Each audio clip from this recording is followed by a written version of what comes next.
अधिकारियों के साथ की बैठक, बचाव के लिए अलर्ट मोड पर रहने का निर्देश।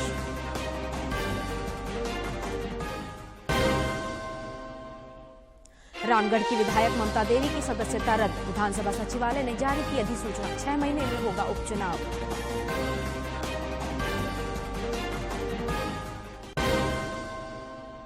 और एशिया कप में इतिहास रचने वाली भारतीय जूनियर तीरंदाजी टीम से मिले केंद्रीय मंत्री अर्जुन मुंडा, कहा 100 एकलव्य विद्यालयों में तीरंदाजी अकादमी स्थापित करेगा मंत्रालय।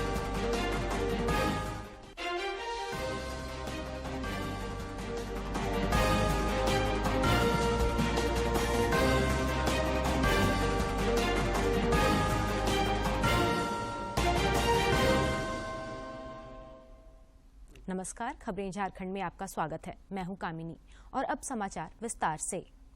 देश में कोविड की आपातकालीन तैयारियों की जांच के लिए आज झारखंड समेत देश भर के सभी अस्पतालों में राष्ट्रव्यापी मॉक ड्रिल आयोजित किया जा रहा है। चीन, अमेरिका और कुछ अन्य देशों में कोरोना के बढ़ते संक्रमण को देखते हुए यह मॉक ड्रिल आयोजित किया जा रहा है। इधर राजधानी रांची समेत राज्य भर के सरकारी और कई निजी अस्पतालों में भी मॉक ड्रिल आयोजित किया जा रहा है। करने का निर्णय प्रधानमंत्री नरेंद्र मोदी के देश में कोविड की स्थिति पर समीक्षा बैठक के कुछ दिन बाद आया। केंद्रीय स्वास्थ्य मंत्री डॉक्टर मनसुख मांडविया नई दिल्ली के सफदरजंग अस्पताल में मॉक ड्रिल के दौरान मौजूद रहे।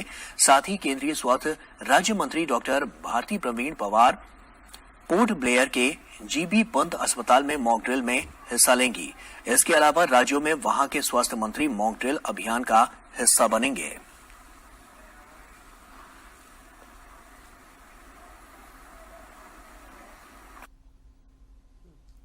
केंद्रीय स्वास्थ्य मंत्री डॉक्टर मनसुख मांडविया नई दिल्ली के सफदरगंज अस्पताल में मॉक ड्रिल के दौरान मौजूद रहे।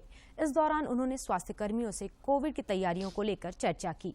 बाद में पत्रकारों से बातचीत में स्वास्थ्य मंत्री ने कहा कि मॉक ड्रिल का उद्देश्य आने वाले दिनों में कोरोना के मामले बढ़ते हैं तो हमें पूरी तरह से तैयार रहना चाहिए। इंडियन मेडिकल एसोसिएशन के डॉक्टर मित्रों के साथ भी बातचीत हुई है और आज सारे देश में जो कोविड ट्रीटमेंट देने वाली सभी अस्पताल में मॉक ड्रिल की जा रही है ताकि हमारी सारी हॉस्पिटल कोविड केस देश में बढ़े तो संपूर्ण तरीके से तैयार रहे ताकि देश के नागरिकों को दिक्कत ना रहे और उसको अच्छी तरह से ट्रीटमेंट मिल सके।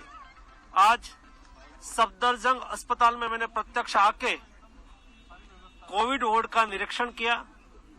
जिस तरह से यहाँ व्यवस्था तैयार की गई है वैसी ही व्यवस्था देश की सभी सरकारी अस्पताल में और प्राइवेट अस्पताल में भी तैयारी की जा रही है। मुख्यमंत्री हेमंत सोरेन ने कोविड-19 के नए वेरिएंट VF7 के बढ़ते प्रसार की आशंका मद्देनजर राज्य में कोरोना वायरस से बचाव, रोकथाम एवं नियंत्रण के लिए चिकित्सा शिक्षा एवं परिवार कल्याण मंत्रालय विभाग के द्वारा तैयारियों की कल समीक्षा की। मुख्यमंत्री ने इस दौरान कोविड-19 के नए वेरिएंट से निपटने के लिए अस्पताल, ऑक्सीजन सपोर्टेड बेड्स, दवाइयों और मेडिकल ऑक्सीजन की उपलब्धता के पुख्ता इंतजाम का निर्देश अधिकारियों को दिया। मुख्यमंत्री ने अधिकारियों से कहा कि आने वाले दिनों में हो सकता है कि कोविड केसों में मामलों की बढ़ोतरी हो। ऐसे में चिकित्सा व्यवस्था संबंधी सभी चीजों को अलर्ट मोड में रखें। बैठक में स्वास्थ्य मंत्री बन्ना गुप्ता, मुख्य सचिव सुखदेव सिंह, स्वास्थ्य विभाग के अपर मुख्य सचिव अरुण कुमार सिंह, मुख्यमंत्री के सचिव विनय कुमार चौबे, आपदा प्रबंधन विभाग के सचिव अमिताभ कौशल और रिम्स निदेशक डॉक्टर कामेश्वर प्रसाद सहित अन्य अधिकारी उपस्थित थे। झारखंड समेत देश भर में कोविड के खिलाफ जारी जंग में टीकाकरण अभियान तेज गति से जारी है। केंद्रीय स्वास्थ्य मंत्रालय के अनुसार अब तक 2 अरब 20 करोड़ 6 लाख से अधिक कोविड रोधी टीके लगाए जा चुके हैं। 157 नए कोरोना के मामले दर्ज किए गए हैं।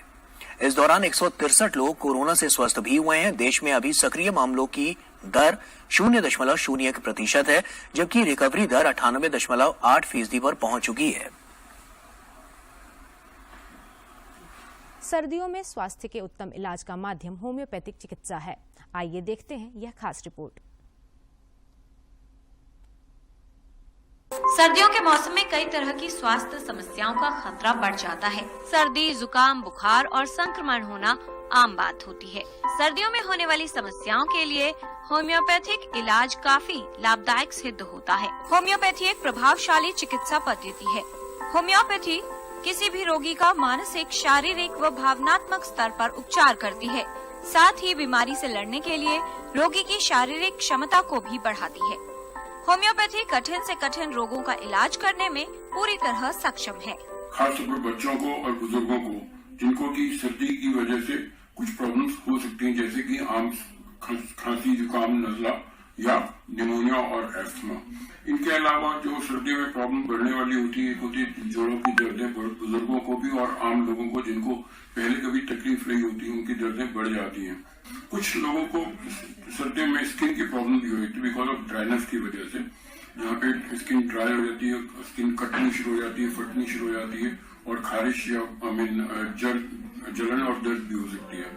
होम्योपैथी में उपचार शुरू करने से पहले रोगी की पूरी जानकारी ली जाती है, जैसे वंश संबंधित इतिहास, रोगी का रहन सहन, स्वभाव, उम्र, शारीरिक परीक्षण और रोग के लक्षणों की पूरी जांच की जाती है। तो इन चीजों से बचने के लिए एहतियात बरतना ज्यादा अच्छा आवश्यक है कि एक तो गर्म पानी से नहाने का कोशिश करें, और अगर अपने आप को बाहर जाना है तो आप अपने आप के कपड़े पूरे अच्छी तरह से पहन के रखें, जिसमें कि थक के रखें। बच्चों को टोपी, दस्ताने और सॉक्स वगैरह अक्सर पहना के रखें। नंगे पैरे बच्चे ना जाएं बाहर, और बुजुर्गों को भी ऐसे कपड़ों का पूरा ध्यान रखें। और रात को रजाई वगैरह के लिए कभी शीत का लहर हो तो उसको तंग कर सकती है। ऐसे समय में भी डायरेक्ट एक्सपोजर ठंड का अवॉइड करना जरूरी है। गर्म कपड़े पहन के रखें और चोट लगने से भी बचाएं। होम्योपैथिक दवाइयों का 70% भाग पौधों से लिया जाता है। होम्योपैथिक दवाएं बिल्कुल हानि रहित होती हैं और इन्हें लेने पर कोई साइड इफेक्ट नहीं होते।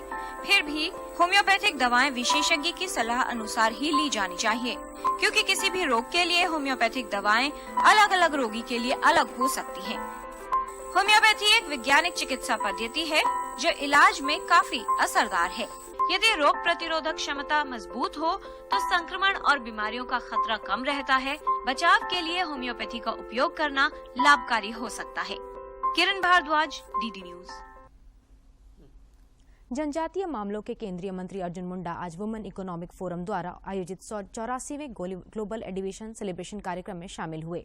इस दौरान उन्होंने कहा कि देश की महिलाएं नैतिकता, निष्ठा, निर्णय और शक्ति की प्रतीक हैं और नए भारत की ध्वजवाहक हैं। देश में प्रधानमंत्री नरेंद्र मोदी के नेतृत्व में सरकार विभिन्न क्षेत्रों में महिला सशक्तिकरण को आगे बढ़ाने के लिए कार्य कर रही है। हमारी जो इंडस्ट्री है उस इंडस्ट्री में 10.5 करोड़ पॉपुलेशन, जिसको एथनिक ट्राइबल के रूप में हम इस देश में एक स्पेशल तरीके से कैसे देखें, इस दृष्टि से इस मिनिस्ट्री का गठन किया गया है, जिसका एज ए मिनिस्टर मोदी के बजट में मैं काम कर रहा हूं। रामगढ़ जिले के गोला प्रखंड स्थित इनलैंड पावर लिमिटेड के मजदूरों के आंदोलन में हुई हिंसा के मामले में दोषी ठहराए जाने के बाद कांग्रेस विधायक ममता देवी की सदस्यता रद्द हो गई है। झारखंड विधानसभा सचिवालय ने इससे संबंधित अधिसूचना जारी कर दी है। इसकी जानकारी राज्य के मुख्य निर्वाचन पदाधिकारी के माध्यम से चुनाव आयोग को दे दी गई है। अब रामगढ़ विधानसभा क्षेत्र में 6 महीने के भीतर उपचुनाव होगा। अधिसूचना में कहा गया है कि हजारीबाग जिला जज द्वारा एसटी केस में पारित आदेश में ममता देवी को दोषी पाए जाने के कारण जनप्रतिनिधित्व कानून के प्रावधानों के तहत सदस्यता रद्द की गई है। इस मामले में ममता देवी को 5 साल की सजा सुनाई गई है। श्रम नियोजन मंत्री सत्यानंद भोक्ता ने कहा है कि चतरा के गिद्धौर और कुंदा प्रखंड को सिमरिया अनुमंडल से अलग कर जल्द सदर अनुमंडल में शामिल कर दिया जाएगा। इसकी प्रक्रिया शुरू कर दी गई है। श्री भोक्ता कल गिद्धौर प्रखंड परिसर में आयोजित परिसंपत्ति वितरण समारोह के बाद पत्रकारों से बातचीत में ये बातें कही।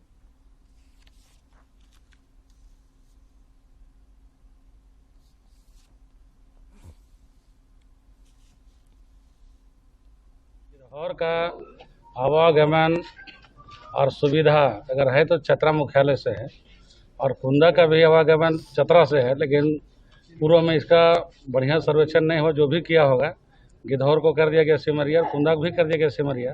तो कुंदा को सिमरिया से काट करके और गिद्धौर को सिमरिया से काट करके दोनों को हम लोग प्रखंड मुख्यालय में जोड़ेंगे। अनुमंडल मुख्यालय चतरा होगा। ठंड के कोडरमा गया रेलखंड के टनकुप्पा स्टेशन में आज सवेरे एक मालगाड़ी के 3 डब्बे बेपटरी हो गए, जिसके कारण अपलाइन पर रेल परिचालन बाधित हो गया है। फिलहाल गया और गोमो से दुर्घटना राहत यान दुर्घटना स्थल पर पहुंच चुकी है और बेपटरी हुई मालगाड़ी के डब्बों को वापस पटरी पर लाने का कार्य किया जा रहा है। इधर धनबाद रेल मंडल के कई अधिकारी भी घटनास्थल पर पहुंच गए हैं। अपलाइन पर मालगाड़ी के बेपटरी होने के कारण धनबाद गया इंटरसिटी एक्सप्रेस और आसनसोल वाराणसी पैसेंजर को रद्द कर दिया गया है, जबकि कई ट्रेनों के मार्ग बदल दिए गए हैं।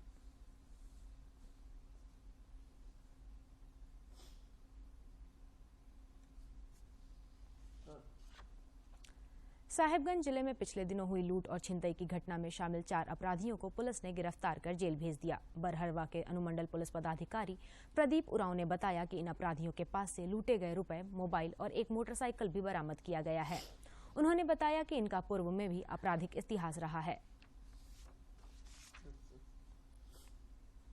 मुख्यमंत्री हेमंत सोरेन कल रांची के मोरहाबादी में मैदान में लगने वाले राष्ट्रीय खादी एवं सरस महोत्सव का उद्घाटन करेंगे। इसे लेकर विभाग द्वारा विभिन्न तरह की तैयारियां की जा रही है। खादी बोर्ड के सीईओ राखाल चंद्र बेसरा ने महोत्सव को लेकर इन्फ्लुएंसर मीट का आयोजन किया, जहां फैशन डिजाइनर भी शामिल हुए। यह वो इन्फ्लुएंसर हैं जो फेसबुक, इंस्टाग्राम और यूट्यूब पर अच्छे फैन फॉलोइंग रखते हैं और उनके वीडियो के लाइक लाखों में होते हैं। श्री बेसरा ने मीटिंग के दौरान महोत्सव में ज्यादा से ज्यादा लोग को कैसे जोड़ेंगे, इस पर भी उनसे राय मांगी। रील मेकर हैं या यूट्यूबर हैं या आपको टेक्सटाइल साइड में उनको फैशन डिजाइनर हैं, तो दोनों का एक दूसरे से जुड़ा हुआ है, सप्लीमेंट्री है दोनों। तो हम चाहते हैं कि हम बहुत खुश हैं कि इन लोगों से मैं इंटरेक्ट हुआ और उम्मीद है कि जो अभी खादी सरस मेला में ये अपना कंट्रीब्यूशन बहुत बढ़िया ढंग से वो लोग करेंगे और इसका फायदा क्या होगा कि झारखंड के लोगों को पता चले कि हम खादी क्या है, खादी का इनका क्या इंपॉर्टेंस है, यहाँ कपड़े कैसे बनते हैं।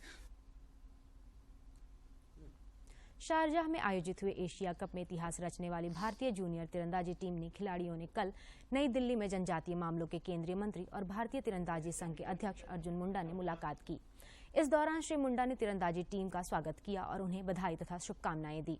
मौके पर उन्होंने कहा कि आदिवासी बच्चों के बीच प्रतिभा को बढ़ावा देने के लिए उनका मंत्रालय 100 एकलव्य विद्यालयों में तीरंदाजी अकादमी स्थापित करने जा रहा है।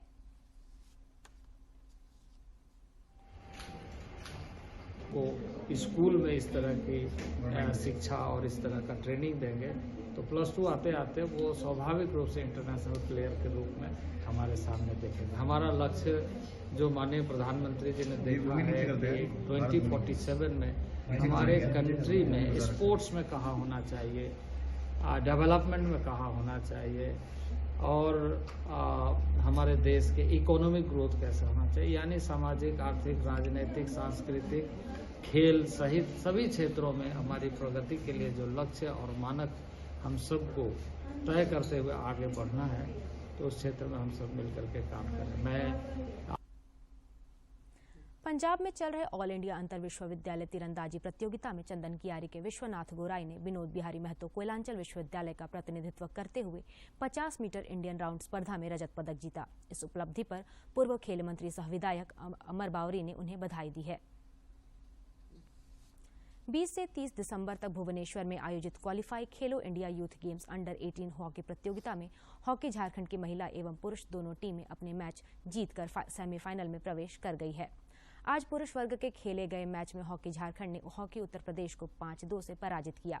इससे पहले हॉकी झारखंड की महिला टीम ने हॉकी मिजोरम को 5-1 गोल से पराजित कर सेमीफाइनल में जगह बना ली है। मध्य रेलवे की टीम ने रांची के हटिया स्थित एस्ट्रो टर्फ मैदान में खेली जा रही ऑल इंडिया रेलवे महिला हॉकी प्रतियोगिता का खिताब जीत लिया है। कल खेले गए फाइनल मुकाबले में मध्य रेलवे की टीम ने रेल कोच फैक्ट्री कपूरथला की टीम को 2-0 से हरा दिया। प्रतियोगिता की मेजबानी कर रही दक्षिण पूर्व रेलवे की टीम तीसरे स्थान पर रही। सेंट्रल रेलवे से और आज हम लोग रेल कोच फैक्ट्री के साथ फाइनल में 2-0 से जीते और हमें बहुत खुशी हुआ और रांची में आके हमें बहुत खिलाड़ी, उनके टीम मैनेजर, कोचेस, आप सभी को बहुत बहुत बधाई देता हूँ, दर्शकों को भी बधाई देता हूँ। और इसके साथ साथ रांची मंडल में इतने अच्छे तरीके से टूर्नामेंट को आयोजित किया है, तो मैं मंडल से रांची के मोरहाबादी स्थित बिरसा मुंडा फुटबॉल स्टेडियम में कल से 4 दिवसीय राज्य स्तरीय मुख्यमंत्री आमंत्रण फुटबॉल प्रतियोगिता की शुरुआत हुई। प्रतियोगिता का उद्घाटन खेल एवं युवा कार्य विभाग के सचिव मनोज कुमार ने किया। फुटबॉल स्टेडियम में पुरुष वर्ग में खेले गए पहले मुकाबले में रांची और धनबाद की टीम 1-1 गोल की बराबरी पर रही, जबकि महिला वर्ग में रांची ने धनबाद को 0 के मुकाबले 2 गोल से पराजित कर दिया।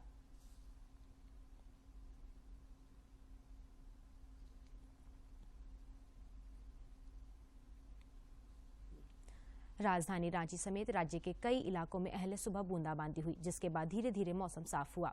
राज्य में पिछले 24 घंटे के दौरान सिमडेगा में न्यूनतम तापमान 11.0 डिग्री सेल्सियस रिकॉर्ड किया गया। राज्य के अन्य जिलों में भी न्यूनतम तापमान में वृद्धि देखी गई।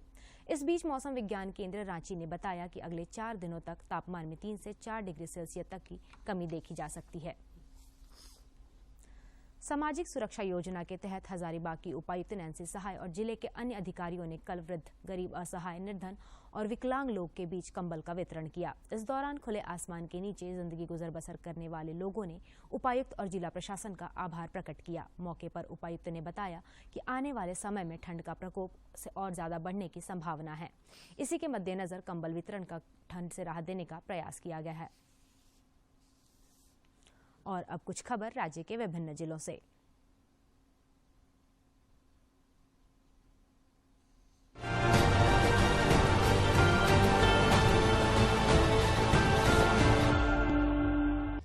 धनबाद रेल मंडल के कोडरमा गया रेलखंड स्थित टनकुप्पा स्टेशन के पास मालगाड़ी की 3 बोगियां बेपटरी हो गईं। इस हादसे के बाद अप लाइन पर ट्रेनों का परिचालन बाधित हो गया है।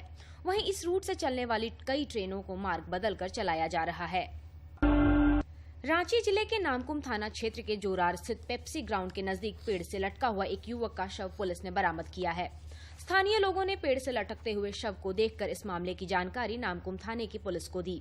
सूचना मिलने के बाद नामकुम थाने की पुलिस घटनास्थल पर पहुंची और जांच पड़ताल कर शव को पोस्टमार्टम के लिए रिम्स भेज दिया। गुमला जिले के चैनपुर प्रखंड के मालम पंचायत अंतर्गत रातू जामटोली गांव में सामूहिक खलिहान में आग लगने से हजारों की फसल जलकर नष्ट हो गई।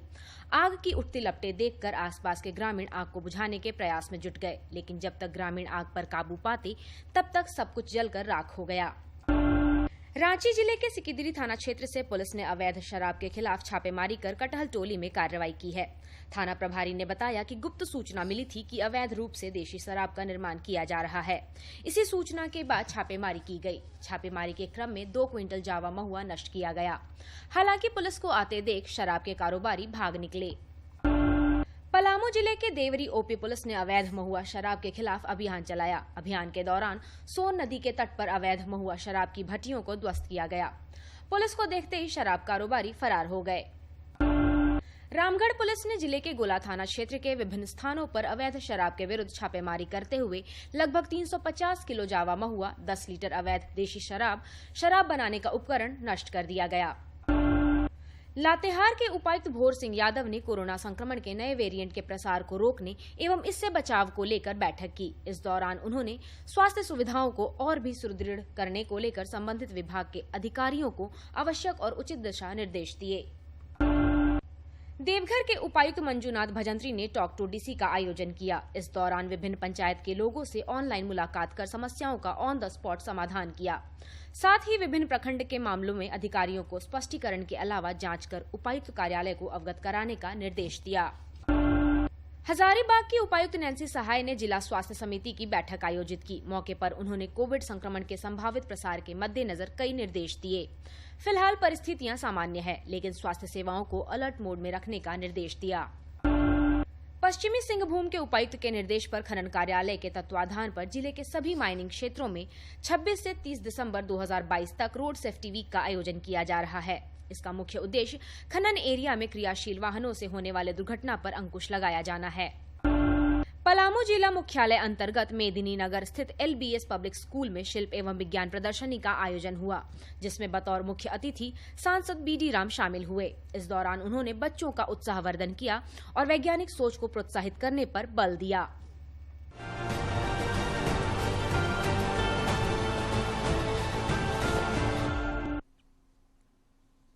नव वर्ष के आगमन में अब चंद दिन ही शेष रह गए हैं। ऐसे में नववर्ष के आगमन की खुशी में लोग अब धीरे धीरे पिकनिक स्पॉट पे पहुंच रहे हैं।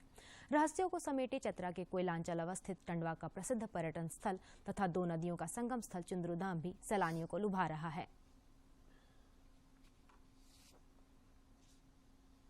नव वर्ष का जश्न कुछ ऐसी जगह गुजरे जो बेहद खास हो, मनोरम हो और रहस्यों से भरपूर हो, तो इसके लिए हजारीबाग और चतरा जिले को अलग करने वाला प्रसिद्ध चुंद्रू बाबा धाम सही जगह हो सकती है। चतरा जिले के टंडवा प्रखंड में स्थित चुंद्रू धाम 2 नदियों की संगम स्थली भी है। चुंद्रू की विशालकाय गुफानुमा नक्काशीदार बड़ी बड़ी चट्टानें रहस्यों से भरी पड़ी हैं। कथाओं पर विश्वास करें तो चट्टानों के बीच एक गुफानुमा गड्ढा ऐसा भी है जहां की गहराइयों का आकलन आज तक कोई नहीं कर पाया। बुजुर्गों की माने तो इसे नापने में 7 खटिया की डोर भी इसे कम पड़ गई थी। चुंद्रू धाम आए हैं घूमने के लिए। यहाँ का नज़ारा बहुत अच्छा है। यहाँ पहाड़ों के बीच से कट कर नदी निकली है, छोटे छोटे कुआं बने हुए हैं, फांसी के फंदे, बहुत अच्छी जगह है देखने के लिए। अगर इसको यहाँ पे और बहुत कोई आते हैं, 1 जनवरी में यहाँ बहुत भीड़ होती है। हम लोग हर साल में यहाँ पे मनाने आते हैं।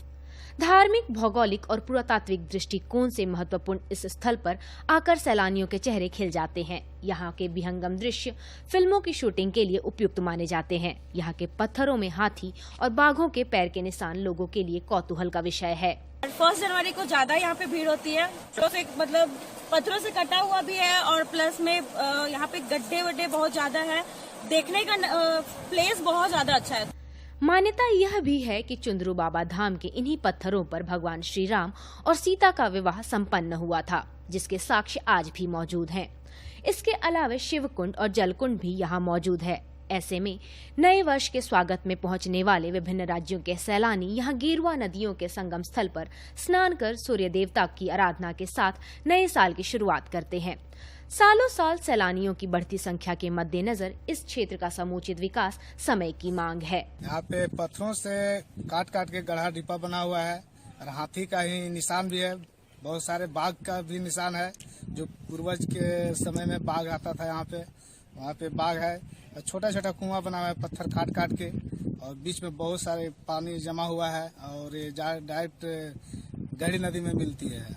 चुंद्रू धाम जहाँ सूर्य मंदिर का स्थापना हुआ है, वहाँ भगवान श्री राम का जो विवाह हुआ, वहाँ चूल्हा चौकी या जो मैंने खाने का व्यवस्था है, सारी व्यवस्था है प्रत्यक्ष रूप में जो देखा जा सकता है। चतरा में हालांकि कई पिकनिक स्पॉट हैं जो अपनी खूबसूरती से एक से बढ़कर एक हैं, लेकिन चुंद्रू बाबा धाम आकर्षक है, मनोरम है, खूबसूरत है और उससे भी बढ़कर रहस्यों से भरी है, जो इसे सबसे खास बनाती है। चतरा से अशोक तुलसियान की रिपोर्ट। और हेरिटेज वॉक के आज के सेगमेंट में हम आपको सफर कराते हैं मध्य प्रदेश स्थित धार किला का।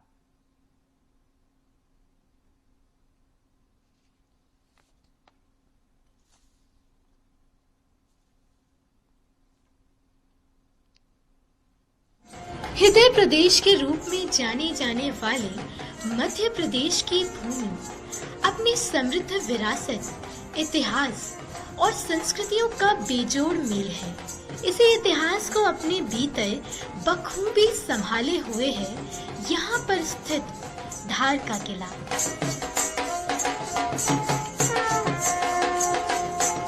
मालवा क्षेत्र की हरी भरी सीमाओं के अंदर बसा ये खूबसूरत धार का किला मध्य प्रदेश का एक प्रसिद्ध किला है।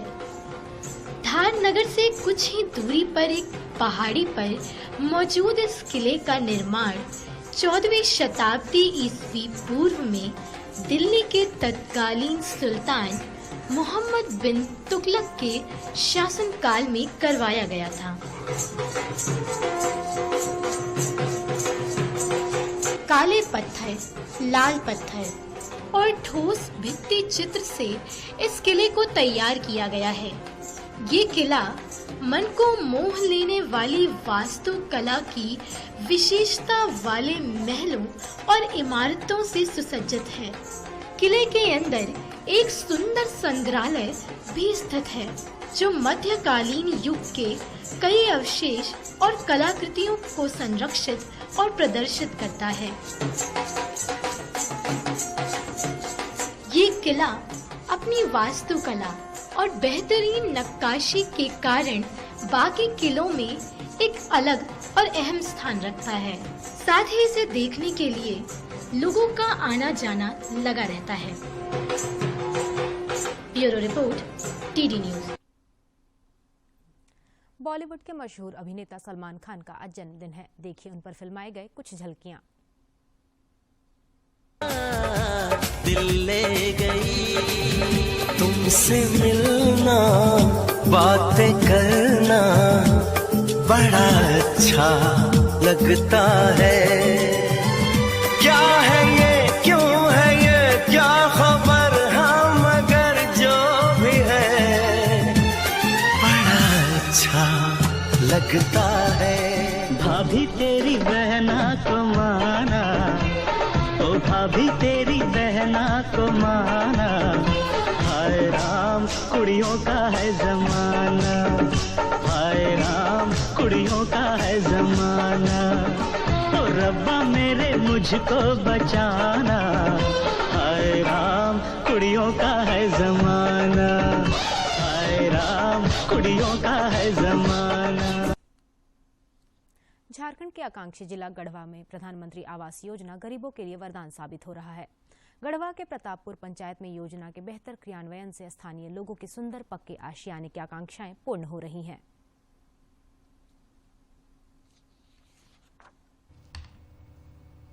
झारखंड के आकांक्षी जिला गढ़वा में कमजोर तबकों को प्रधानमंत्री आवास योजना से बड़ा सहारा मिल रहा है।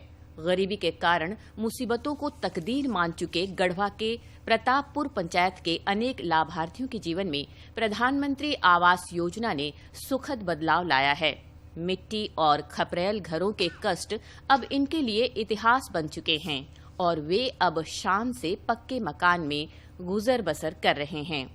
मिट्टी के पहले घर था, पढ़ने में बहुत दिक्कत होता था, बरसात होता था तो चूता था। अब प्रधानमंत्री दे दिए घर तो अच्छा से रह रहे हैं, पढ़ रहे हैं। प्रधानमंत्री के धन्यवाद। प्रधानमंत्री आवास योजना की बदौलत प्रतापपुर पंचायत में पक्का मकान बनने से लाभार्थी खासे खुश हैं। घर का माहौल भी सुकून भरा हो चला है, जिससे हर काम में सुविधा हुई है। बच्चे भी अब नए पक्के मकान में बिना किसी कठिनाई के दिल लगाकर पढ़ाई कर पा रहे हैं। पहले जैसे पढ़ते थे तो पानी उनी गिरता था तो किताब उताब पे गिर जाता था तो हम लोग के बहुत प्रॉब्लम होता था। और अभी आवास योजना मिला है जो प्रधानमंत्री की योजना तरफ से, तो हम लोग के फायदा है कि मतलब पढ़ते हैं तो मतलब। प्रतापपुर पंचायत के जनप्रतिनिधि भी प्रधानमंत्री आवास योजना को किसी वरदान से कम नहीं मानते, जिसने मोहल्ले, टोलों और गांवों की तस्वीर बदल कर रख दी है। हमारे प्रतापपुर पंचायत में प्रधानमंत्री आवास बनने से हम लोग, हमारा पंचायत से बहुत गरीब लोग सुरक्षित हो गए। अपने घर में आराम से रह रहे हैं, घर में बच्चा छोटे छोटे हैं, रह करके अपना आराम से काम कर रहे हैं। ये योजना जो है बहुत ही उपयोगी, बहुत महत्वपूर्ण योजना है। इससे हमारे पंचायत के गरीब को बहुत लाभ है, लाभदायक योजना है। इसके लिए हम प्रधानमंत्री को अपनी ओर से, पंचायत की ओर से बहुत बहुत धन्यवाद देना चाहता हूँ। आकांक्षी जिला योजना ने निश्चित रूप से देश के सभी हिस्सों के समग्र और समावेशी विकास को नया आयाम दिया है, जिससे सभी लाभान्वित हो रहे हैं। गढ़वा से विजेंद्र तिवारी की रिपोर्ट। और अब अंत में मुख्य समाचार एक बार फिर। कोविड के संभावित खतरे से निपटने के लिए झारखंड समेत देश भर में किया जा रहा है मॉक ड्रिल। राजधानी रांची समेत राज्य के सरकारी और कई निजी अस्पतालों में हो रहा है मॉक ड्रिल। कोविड-19 के नए वेरिएंट के बढ़ते प्रसार को देखते हुए मुख्यमंत्री हेमंत सोरेन ने अधिकारियों के साथ की बैठक। बचाव के लिए अलर्ट मोड पर रहने का निर्देश।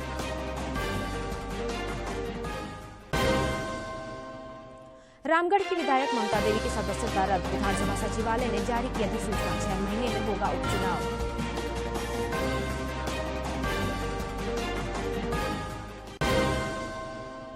और एशिया कप में इतिहास रचने वाली भारतीय जूनियर तीरंदाजी टीम से मिले केंद्रीय मंत्री अर्जुन मुंडा। कहा 100 एकलव्य विद्यालयों में तीरंदाजी अकादमी स्थापित करेगा मंत्रालय।